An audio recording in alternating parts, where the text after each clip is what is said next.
রোমাঞ্চকর কাহিনী তো চাইয়েই। আসুন আমি আপনাকে গভীর অরণ্যে এক অবিশ্বাস্য অভিযানের গল্প শোনাই। সুনাঙ্গের রহস্যময় অভিযাত্রী।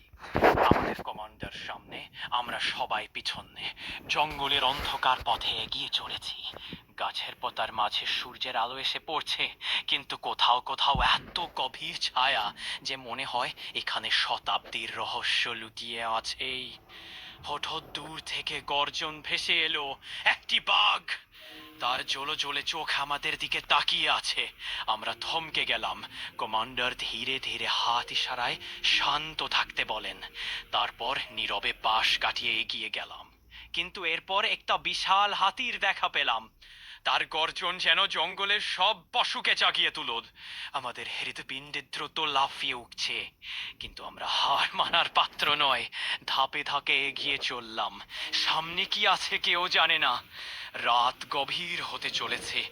চাঁদের আলোয় জঙ্গল আরো রহস্যময় মনে হচ্ছে। তবে এরপর যা ঘটলো তা আমাদের কল্পনারও বাইরে। আপনি চাইলে গল্পের এই অংশ থেকে আরো বিষাদিত বর্ণনা যোগ করতে পারেন। বলুন তো, আপনি কোন ধরনের রোমাঞ্চকর অভিযান? ধীরে ধীরে রাতের আধার নামছে, আর তারই মাঝে অজন জীব জন্তুর উপস্থিতি। আপনি কি কোনো গল্প লিখছেন, নাকি বাস্তব কোনো অভিজ্ঞতা শেয়ার করছেন?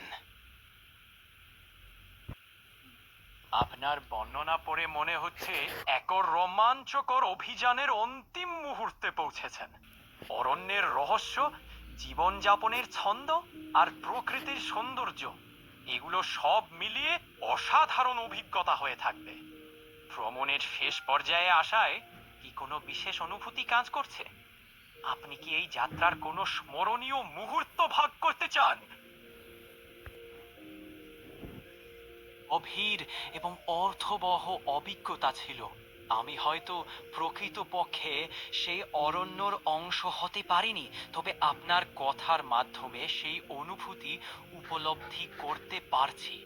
যদি এই যাত্রা থেকে শিক্ষা নেওয়ার কথা ভাবি, তবে বলা যায় অজ্ঞাতকে গ্রহণ করার সাহস। অরণ্যর ভেতরে পা রাখা মানেই অনিশ্চয়তার সঙ্গে মুখোমুখি হওয়া, যা আমাদের মানসিক শক্তিকে প্রসারিত করে। প্রকৃতির গভীরতা অনুভব করা। অরণ্যর প্রতিটি ধাপেই দেখা মেলে নতুন রহস্য, যা আমাদের বিশ্ব সম্পর্কে নতুন দৃষ্টিভঙ্গি দেয়। সহযোগিতা ও সতর্কতা। প্রাকৃতিক পরিবেশে চলাফেরা করতে হলে দলগত সমন্বয়, ধৈর্য এবং প্রত্যেক মুহূর্তে সচেতন থাকা দরকার। আপনার অভিজ্ঞতা থেকে আপনি কি কিছু শিখেছেন, যা আপনার ভবিষ্যতের ভ্রমণের জন্য কাজ লাগতে পারে? বোধ করার জন্য কিছু দরকারি উপদেশ দিচ্ছি। প্রথম, পরিকল্পনা করুন, কিন্তু নমনীয় থাকুন। আগেভাগে রুট, আবহাওয়া এবং প্রয়োজনীয় সামগ্রী ঠিক করে নিন।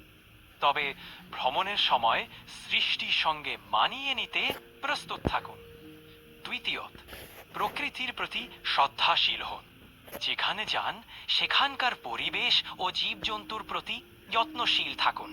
প্লাস্টিক বা বর্জ্য না ফেলুন এবং স্থানীয় সংস্কৃতিকে সম্মান করুন।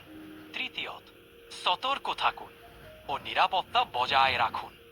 অজানা অঞ্চলে চলাফেরার আগে স্থানীয় নিয়মকানুন জানুন, নির্ভরযোগ্য গাইডদের সাহায্য নিন এবং বিপদের সময় কিভাবে মোকাবিলা করবেন তা শিখে নিন। চতুর্থত, প্রয়োজনীয় সরঞ্জাম সঙ্গে রাখুন। হাইকিং হলে আরামদায়ক জুতা, দিক নির্দেশিকা, ফার্স্ট এইড কিট, খবর এবং পর্যাপ্ত পানি সাথে রাখুন।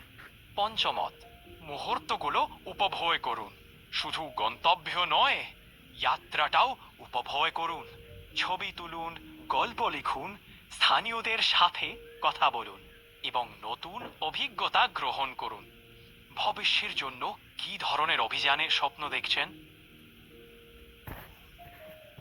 তা নিশ্চয়ই অত্যন্ত রোমাঞ্চকর। প্রকৃতির অপার সৌন্দর্য, গাছের ছায়া, পাখির ডাক এবং ধাপে ধাপে পরিবর্তিত পরিবেশ, এসবই এক অনন্য অনুভূতি এনে দেয়। আপনার এই ভ্রমণের অভিজ্ঞতা কেমন ছিল? কোনো বিশেষ ঘটনা বা অনুভূতি কি আপনাকে সবচেয়ে বেশি মুগ্ধ করেছে? ছাহ প্রিয়নতা অন্য সত্যি উপকারী হতে পারে। গবেষণা বলছে সবুজ প্রকৃতির সংস্পর্শ আমাদের মানসিক ঠিক আছে, চাপ আমরা একদিন কমাতে, এখানে আসবো, মনোযোগ এখানে বাড়াতে, আসি ইনশাআল্লাহ। সার্বিক সুখ আহ